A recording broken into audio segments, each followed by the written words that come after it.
Bonjour à tous et à toutes et bienvenue sur ce tout nouvel épisode de Talking Positive Podcast, le podcast où l'on discute d'éducation bienveillante et positive des animaux. Aujourd'hui, j'ai la chance d'avoir avec moi mon ami de longue date, Valentin Noyon. Certains le connaissent sûrement grâce à ses vidéos TikTok où il partage sa passion pour la nature, les grottes, mais aussi les serpents. Valentin est aussi un intervenant agréé GHRA, capable d'intervenir en cas de capture de serpents quand c'est nécessaire. On s'est dit que c'était le moment idéal pour déconstruire les clichés autour des serpents, apprendre à mieux les connaître et surtout voir comment on peut cohabiter avec eux sans les craindre ni les mettre en danger. J'espère que cet épisode vous plaira. Bon épisode à tous.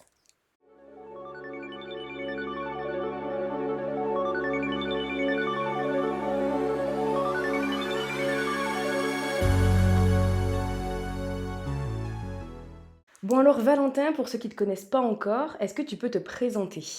Eh ben, je m'appelle Valentin Noyon, j'ai 24 ans et je fais des vidéos sur les réseaux sociaux, alors par rapport à plein de choses. En l'occurrence, on me connaît beaucoup par rapport aux grottes plutôt, mais aujourd'hui on va pas parler de ça, on va plutôt parler des serpents. Ouais. C'est ma première passion depuis que je suis né en fait, littéralement. Je chope les serpents dans la nature. C'est... On peut le voir aussi par rapport à mes tatouages, vraiment, j'aime beaucoup, voilà. Qu'est-ce qui t'a donné envie à la base de t'intéresser aux serpents? Je pense que ce qui m'a vraiment donné envie de m'intéresser aux serpents, c'est ma mère. C'est grâce à elle en grande partie, parce que du coup, bah, elle m'a acheté beaucoup de livres sur les animaux, sur les dinosaures, etc. Et donc forcément, bah, en partant de ce principe-là, bah, je me suis intéressé beaucoup aux animaux, et après je me suis recentré sur les serpents, les reptiles en général, et depuis, bah, ça m'a pas lâché, quoi. Depuis que je suis dans le berceau, limite, en fait. Ouais, mais c'est vrai qu'au collège déjà, tu passais énormément de temps à la rivière, même tout seul pour aller chercher les serpents. Nous, on était là, on se baignait, normal, et puis tu voyais Valentin qui partait vers les grottes ou vers les hauts fourrés Fallait pas là-bas, se poser de chercher les... questions, voilà. On On savait que savait je où il partais, partait, ouais, c'est ça. pas de soucis, quoi. Il revenait avec 4 serpents dans les mains, c'était normal. Justement, on va parler un petit peu des serpents en France. Combien est-ce qu'il y a d'espèces de serpents? Alors en France, il y a 13 espèces de couleurs et 4 espèces de vipères en tout, pour l'instant. Après, bon, des fois, les espèces peuvent amener à évoluer, à passer au rang de sous-espèces ou espèces, justement, donc ça peut évoluer. Et du coup, justement, c'est quoi la différence entre une couleuvre et une vipère? Alors, la couleuvre, elle va avoir la pupille ronde, exactement comme nous, les humains. Ouais, Et la vipère, par contre, elle va avoir la pupille fendue, comme les chats. d'accord. Donc c'est un bon moyen, c'est le seul vrai moyen de reconnaître une couleuvre d'une vipère en France, attention. Pas dans le monde entier, ça peut pas être valable ça. Mhm. Mais par contre, il faut aussi savoir que du coup, ça veut pas dire pour autant que la couleuvre n'est pas dangereuse, entre guillemets. Il y a certaines couleuvres qui sont quand même venimeuses, mais on reviendra là-dessus après. Ça peut, faut vraiment aller dans le truc plus précis, quoi. Justement, est-ce que tu peux nous décrire un petit peu quelques espèces qu'on peut croiser par chez nous? Donc là, ici, on est dans le Gard. Toi, tu es aussi en Ardèche et moi en Lozère. C'est quand même des départements où on va retrouver à peu près les mêmes espèces.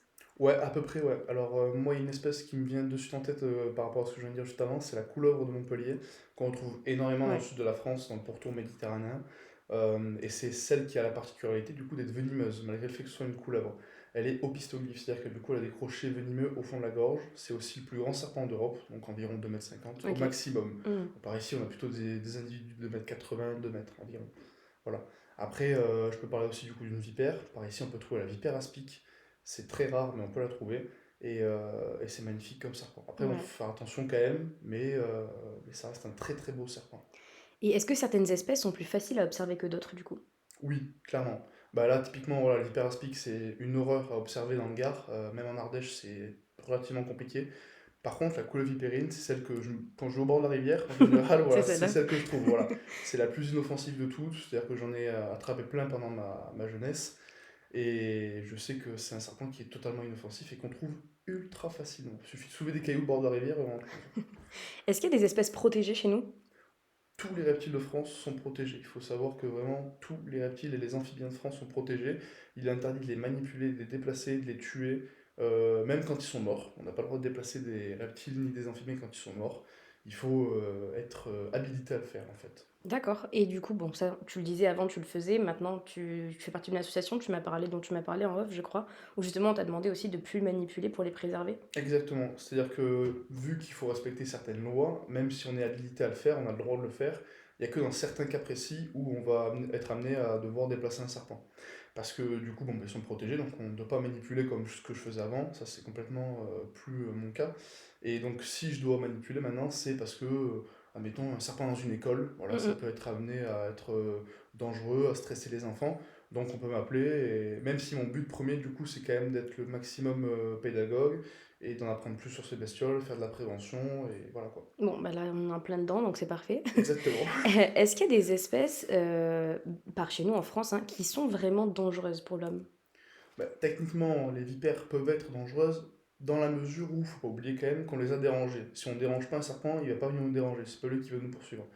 Par contre, et en plus, même quand on le dérange, même quand on dérange une vipère, pardon, il faut savoir que la plupart du temps, elles vont faire des morsures qu'on appelle sèches, sans venin. Parce que c'est super précieux pour eux le venin. Donc du coup, en fait, ils vont pas s'amuser. Ils voient très bien qu'on n'est pas une proie. Mhm.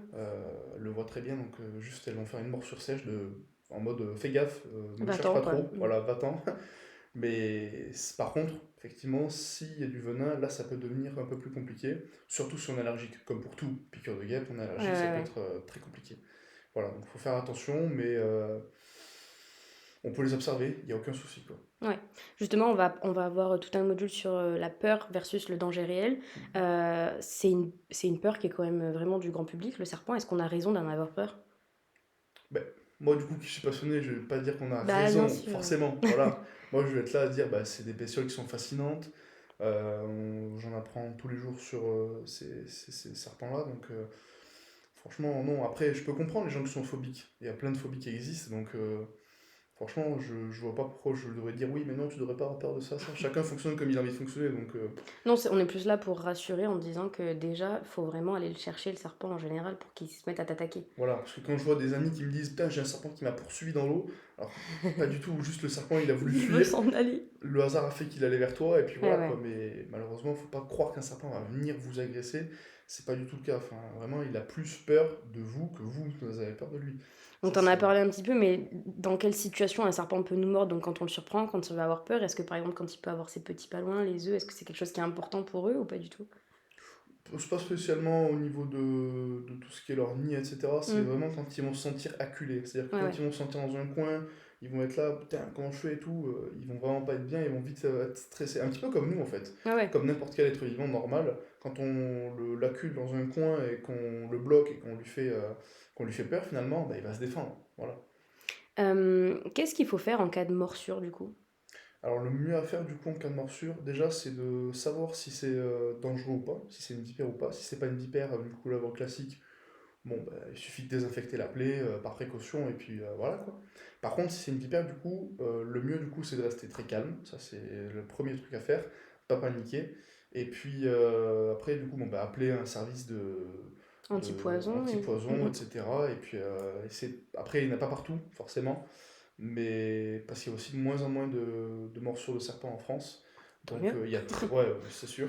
Et puis il y a très peu de cas mortels aussi chaque année. Enfin, contrairement par exemple aux attaques de chiens, c'est pas pour mettre la balle sur les chiens. J'adore les chiens aussi, y a pas de souci. Non, mais c'est important de le dire, on a beaucoup de morsures chez le chien. On essaye d'y pallier comme on peut. Moi, par exemple, je me suis formée sur Pécram. Pécram, c'est un programme qui sert à expliquer aux enfants comment éviter la morsure et comprendre le chien. Mhm. Parce que les morsures, souvent chez l'enfant, c'est au visage. Et ouais. Ça peut aller très vite. Et là, pour le coup, ça peut être très grave. Mhm. Et le premier chien mordeur, contrairement à ce qu'on peut penser, ça va être les golden. Ok, tu vois, bah ouais, Parce j'aurais que c'est pas. les chiens, on a trop confiance, on Mhm. respecte pas leurs signaux et c'est là qu'on va venir se faire Ouais, on pense que c'est le chien gentil, choper. du coup forcément on va aller vers On lui, leur fait alors qu'au n'importe final, quoi. C'est ça, ouais, ouais. voilà. C'est hyper dangereux. Mhm. Est-ce que tu as des exemples de fausses croyances ou mythes qu'on entend souvent sur les serpents? Bouli, il y en Il a y en a plein. plein. Il y en a plein. Alors j'en ai quelques-unes en tête. Par exemple, à l'époque, enfin, c'est beaucoup d'histoires d'anciens, hein, voilà. Et si vous allez en Lozère ou dans l'Aveyron, etc., et vous en parlez à certains, je pense qu'ils vont vous dire que ça existe vraiment, mais c'est pas le cas. Des lâchers de vipères par hélicoptère, par exemple. Il y en a beaucoup qui disent non, mais Mission impossible ou des voilà, trucs comme ça, ouais, tu c'est sais. ça. Donc lâcher de vipères par hélicoptère, le fait que les serpents la nuit allaient sous les pieds des vaches Oui, pour pour, traire le lait, pour pour traire récupérer le le lait. lait, alors que les serpents ne boivent pas de lait, ils boivent de l'eau, c'est tout. Mais ils vont pas boire du lait. Après, là, comme ça, de suite, c'est les deux qui me viennent vraiment les plus classiques. C'est vrai. Alors, on va parler du comportement adopté en nature. Du coup, quel conseil tu donnerais à quelqu'un qui part en randonnée dans une zone où il peut y avoir des serpents? Eh ben moi, je lui conseillerais de prendre son appareil photo, des bonnes jumelles. Non, déjà, en général, on est d'accord que le serpent est hypersensible aux vibrations de nous, en fait, des vibrations qu'on va créer aussi. Exactement. C'est-à-dire que du coup, lui, déjà, il n'a pas d'oreille. Un serpent n'a pas d'oreille. Donc, c'est-à-dire qu'il va se baser uniquement sur les vibrations. Il va vraiment sentir le moindre pas que vous allez faire vers lui. Et en général, il sera déjà parti bien loin avant que vous ne l'ayez Oui. vu. La plupart du temps, c'est ça. Surtout les couleuvres empelées, pour revenir sur elles, qui ont une excellente vue, et donc vraiment, qui font des fois un peu en mode gyroscope comme ça, et qui peuvent vous voir du coup de loin. Mais vraiment, faut partir du principe que si vous avez vraiment peur des serpents et que vous voulez les éviter, n'hésitez pas à marcher fort. Comme ça, au moins, ils Voilà, captent au bien qu'on moins est ils là. captent bien et ils partent. Voilà. Est-ce qu'il y a des périodes de l'année où ils sont plus actifs? Oui, par exemple, printemps et fin de l'année, du coup, c'est reproduction, accouplement, en fait, tout simplement. Voilà, après, franchement, quand il fait chaud, on peut en trouver assez facilement. Pas trop non plus, ça reste quand même un animal qui est ectotherme, c'est-à-dire que du coup, il s'adapte à la température extérieure, enfin, il s'adapte.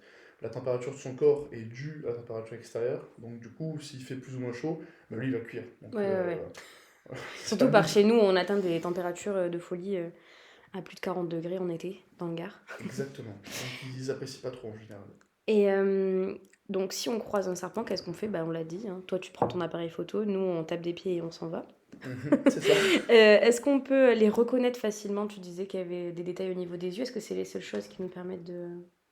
Bah, pour reconnaître les couleuvres de vipère, oui, c'est le seul vraiment signe distinctif. Après, pour reconnaître une espèce d'une autre, si tu t'y connais pas, c'est vraiment relativement compliqué. Il n'y a pas de Franchement, couleur qui va varier entre la vipère et la couleuvre, ça peut vraiment dépendre, quoi. non, parce qu'en plus, le problème, c'est que du coup, les serpents peuvent avoir plusieurs patterns. Par Mhm. exemple, la couleuvre vipérine que je chope très souvent du coup au bord des cours d'eau, franchement, elles sont jamais la même couleur. Il y a eu des fois que j'en ai chopé, c'était à moitié orange, mais vraiment, quand je dis orange, c'est limite pas une blague. Euh, et des fois, elles sont beaucoup plus foncées. Et il n'y a que certains serpents qui vraiment respectent leur code de couleur et qui restent tels quels pour les mâles et pour les femelles, par exemple.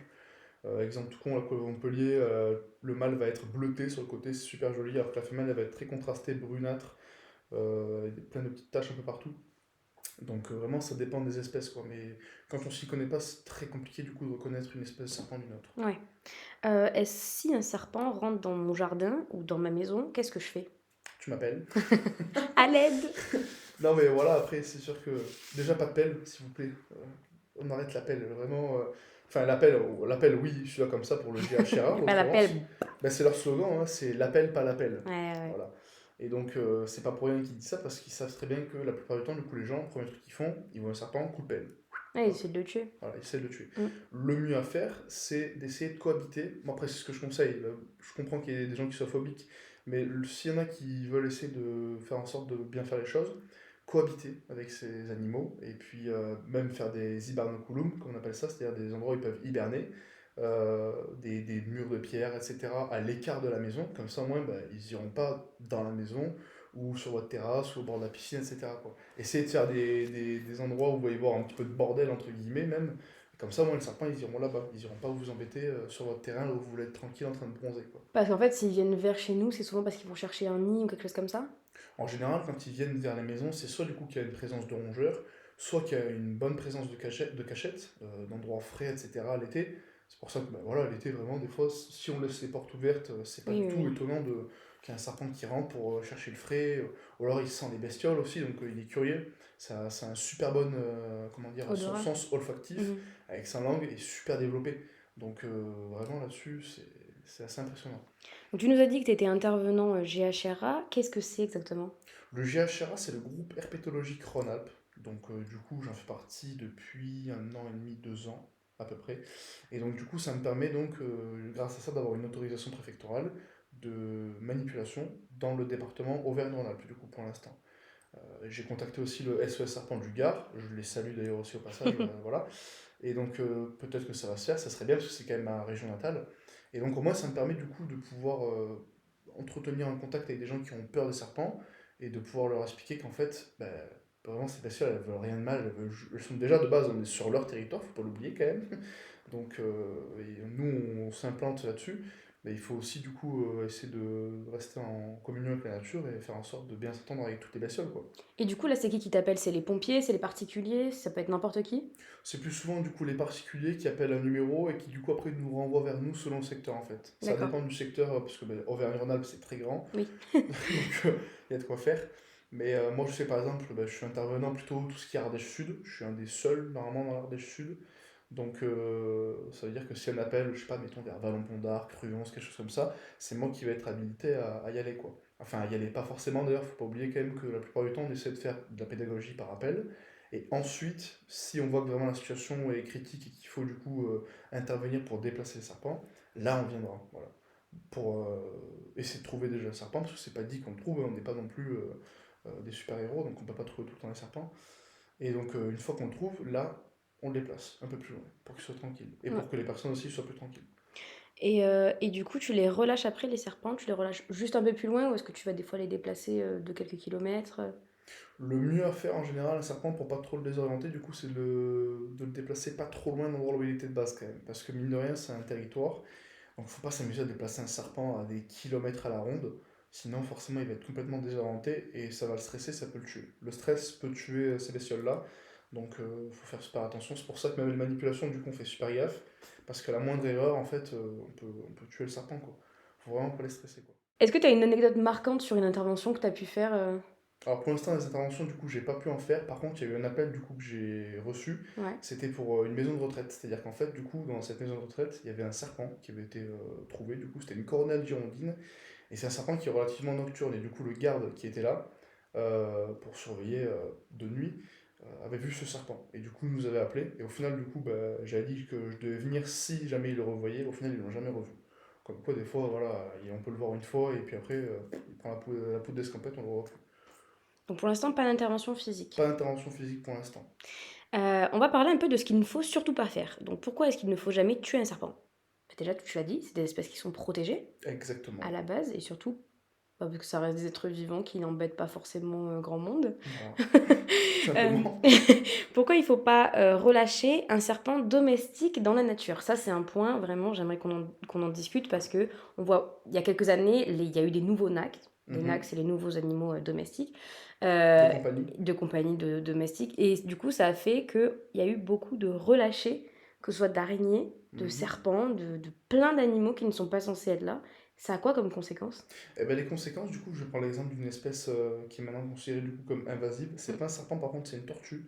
C'est la Oui. tortue de Floride, qui est une brave Mhm. saloperie, il faut dire ce qui est, parce que du coup, ça détruit les écosystèmes, surtout dans les endroits où en fait il y a présence d'espèces vraiment endémiques, enfin, qui sont vraiment qui sont nées en France, quoi, littéralement. Tout ce qui est la cistude d'Europe, par exemple, qui est une espèce qui est, je sais pas si elle est en voie d'extinction, en tout cas, elle a une préoccupation assez majeure. Et donc, c'est une tortue qui, du coup, vraiment est très rare. Et le problème, c'est parce que justement, il y a la tortue floride qui empiète sur son territoire et qui est beaucoup plus vorace, beaucoup plus grosse. Et donc, forcément, bah, elle se fait détruire, quoi. Et ça, c'est un exemple comme quoi il faut pas relâcher ces bestioles dans la nature. Vraiment, une tortue de Floride, vous essayez de trouver des centres, il y a plein de centres qui peuvent essayer de récupérer ces bestioles-là, ou alors vous contactez, je sais pas si les pompiers peuvent prendre en charge ça, je pense pas, mais en tout cas ils peuvent vous Mm. rediriger peut-être, parce que je parlais non plus que les pompiers reçoivent des appels, ouais j'ai une Oui, c'est tortue ça. floride, je sais pas quoi faire, mais il doit y avoir des centres, en tout cas pour les NAC, tout simplement, et qui peuvent récupérer du coup toutes ces bestioles qu'il faut surtout pas relâcher à la nature, quoi. T'en as déjà vu des serpents domestiques relâchés dans la nature? Pour l'instant, non. Il y a eu beaucoup d'affaires par contre dans le sud de la France par Ouais. rapport à ça. Il y a eu une fois, j'avais vu une histoire, un anaconda à Bagnols-sur-Cèze, il y a un article du Midi Libre, tu Mm. pourras le mettre juste au-dessus si tu arrives à le trouver, je te l'enverrai. Un truc de 2,50 m dans un lavoir. Tu dis, putain, mais ils ont la photo et tout, enfin c'est waouh, un anaconda quoi. Je sais Bah, pas il si on fait se rend bon compte. chez nous, hein, ils sont bien, hein. Bah c'est ça le truc, voilà, il fait bon, donc mis à part l'hiver là où c'est un peu plus rude, mais il Ouais. suffit qu'il se cache, et c'est fini. Mais ça, après, c'est aussi pour ça qu'ils vont essayer de rentrer, se remettre. En plus, si c'est des animaux qui ont été manipulés, qui avaient l'habitude d'être en intérieur, bah eux, ils doivent pas se dire je vais rester dehors. Si C'est ça se ça, trouve, il y a à bouffer à l'intérieur, je vais pas m'embêter, quoi. il suffit qu'ils trouvent une ferme avec un peu de paille, tu Bah, te, c'est ça. tu te mets dans la paille, ça te tient au chaud pour l'hiver, et pas de souci, hein. Donc, si vous voulez vous débarrasser de vos animaux de ce type-là, peu importe la raison, si vous avez besoin d'un abandon, faites-le dans un centre, c'est hyper important, sinon vous bouleversez l'écosystème et c'est dangereux. Ensuite, est-ce que tu penses que les gens sont au courant de la loi des protections de serpents? Qu'elle existe, je pense pas Ouais, qu'ils sont au courant qu'elle existe. je pense pas parce que quand tu vois les réactions en général justement de ce qu'on fait des serpents, Voilà, c'est-à-dire qu'en général, dans tout ce qui est, on voit beaucoup dans les groupes de potager, de jardin sur Facebook, les groupes de jardinage, il y en a beaucoup qui trouvent du coup des reptiles en jardinant. mm, Et du coup, les premiers réflexes en général, c'est ouais, faut le tuer, coup de pelle, etc. Et après, il y en a certains qui sont intelligents, parce que du coup, je dis bien que ces personnes-là sont pas du tout intelligentes, c'est qu'ils donnent des coups de pelle. Mais du coup, ceux qui sont intelligents, du coup, ils expliquent qu'en fait, c'est super bien, parce que du coup, bah, en fait, ça nique les rongeurs. oui, oui, c'est Donc vrai. après, je suis pas là à dire il faut tuer les rongeurs, mais Non, mais ça les régule, mais c'est mine la de chaîne rien. alimentaire, c'est la suite logique. Oui, Et oui. donc, du coup, bah, laissez faire la chaîne alimentaire et vous aurez moins de rongeurs chez vous, donc vous aurez moins de problèmes par rapport à ça, parce que c'est vrai que les rongeurs, ça peut être plus problématique qu'un serpent. Un serpent, il va pas vous bouffer vos tomates, hein, enfin... Comment est-ce qu'on fait pour mieux vivre avec les serpents? Comment on fait pour mieux vivre avec les serpents? C'est une bonne question, ça. Ben, moi, je dirais que bah, faut apprendre à les aimer, en fait. Après, quand on est phobique, c'est compliqué. Même si je pars du principe que toutes les phobies, du coup, ça se règle. Il y en a qui sont plus compliquées à régler que d'autres. Mais en attendant, si on essaye au moins déjà d'apprendre un peu plus à les connaître, moi, je pense qu'il n'y a pas de raison que ça fonctionne pas. Ouais, moi je pense que le premier pas vers la phobie, c'est déjà de comprendre. Ouais. Parce que à la base, moi je suis une ancienne phobique du chien. Hmm. Maintenant je suis éduque. Je travaille dans le domaine canin et c'était, je pense, un gros manque de compréhension des codes animaliers. Hmm. Et justement, c'est aussi pour ça que j'ai créé le podcast, c'est pour informer, histoire de mieux comprendre la nature qui nous entoure et de se détendre aussi sur plein de phobies que peuvent avoir les personnes, etc. Donc c'est un premier pas, je pense que tu vois, ne serait-ce que ton témoignage, ça peut aider des personnes. Hmm. Déjà de se dire que bah non, un serpent va pas te chasser, il va pas te suivre, il va pas essayer de te mordre. Lui, ce qu'il essaie de faire, c'est partir le plus loin de toi. Et c'est pour ça que j'aime bien faire de la pédagogie et justement essayer de parler de tout ça. Moi, j'adore, hein, je peux en parler pendant des heures de serpents. Et surtout quand il y a des gens qui ont peur, même si bon, bah, je les plains quand même, aussi d'un Bah côté. bien sûr. Ouais. Mais c'est souvent les gens qui vont poser le plus de questions, du coup, aussi. Parce Et que oui, bah, pour se rassurer. voilà, Ouais, ils ont ouais. besoin de se rassurer. Du coup, bah, si t'es bon, t'arrives à les rassurer. Et si t'es pas bon, bah, c'est dommage, quoi, parce que c'est quand même une bestiole qui est vraiment super sympa et qui est pleine de choses qu'on n'a pas l'habitude de voir en fait dans la nature, quoi. Mm. Justement, dans ta mission donc, avec le GHRA, est-ce que tu as une notion de sensibilisation et d'éducation dans ce que tu fais? Est-ce que c'est des choses que vous faites? Bien sûr, histoire de pédagogie, éducation sur l'intérêt des serpents dans l'écosystème, tout ça, c'est des choses qu'on a l'habitude du coup on a l'habitude d'en parler en tout cas, ouais. Ça, c'est Vous en le... parlez autour de vous ou vous avez vraiment des ateliers parfois où vous êtes présent sur des salons? Je sais pas, je sais pas trop comment ça se manifeste tout ça. Bah après, nous, on fait plutôt des sorties prospection, c'est-à-dire que même des gens qui sont pas forcément amis avec les reptiles en général peuvent venir avec nous sur les sorties prospection. Et donc, c'est vrai que ça peut amener à faire en sorte que les gens, du coup, voient des espèces qu'ils n'ont pas l'habitude de voir, Encadré. encadrées de la bonne manière, et puis, du coup, bah, en plus, on peut leur apprendre plein de choses par rapport à ça, quoi. C'est le moment ou jamais vraiment de les voir dans la nature, et de prendre des photos, et de dire, ah, mais ça, c'est quoi, ça, c'est quoi, ça, c'est quoi. Et nous, du coup, on est là pour pouvoir Mm. répondre à ces questions-là, quoi. Donc si jamais il y a des personnes qui veulent venir avec vous, vous avez site internet, ce genre de choses? Il y a un compte Il y a Facebook un du compte Facebook? HCRA, et en général, quand ils font des sorties prospection, comme il y a eu par exemple il y a environ 2 3 semaines, comme je l'ai faite dans le Sud-Ardèche, du coup, et ben, du coup, on était une vingtaine, trentaine de naturalistes. Donc, il y en a qui étaient pas forcément passionnés par les serpents, qui étaient plus ornithos, plus passionnés par les oiseaux, et qui sont quand même venus et qui se sont régalés, quoi, tout simplement. Ben, on mettra ça en lien dans la description. Mhm. Est-ce que tu as un dernier conseil à donner à nos auditeurs Dernier conseil avant que tu t'en ailles? avant que je m'en aille. Franchement, dernier conseil que je pourrais donner, ça serait bah, respecter la nature autour de vous. En fait, Mm. pas forcément que les serpents, même si on a parlé que des serpents là, mais respecter la nature autour de vous et puis elle vous le rendra. Voilà, Ouais, et puis apprenez à la connaître et je pense que déjà c'est un bon gros pas pour réguler sa peur de savoir. Voilà. exactement. En tout cas, merci Val d'être venue. C'était trop cool de t'avoir sur ce podcast. Je vous mettrai tous les réseaux sociaux de Valentin en description. N'hésitez pas à le suivre, il fait plein de choses. Parce qu'on a nos auditeurs qui sont peut-être plus canins et tout. Mais franchement, il fait beaucoup de choses avec la nature. Ça peut vous ouvrir aussi les yeux sur un tout autre aspect. Parce qu'il fait vraiment des trucs de fou dans ses grottes. Donc allez le voir, vous verrez. Les claustrophobes, bon courage. Venez, régalez-vous, venez. Sinon, pensez à vous abonner, ça nous donne beaucoup de force. Merci d'avoir écouté Talking Positive Podcast et puis à bientôt pour un nouvel épisode. Bye bye!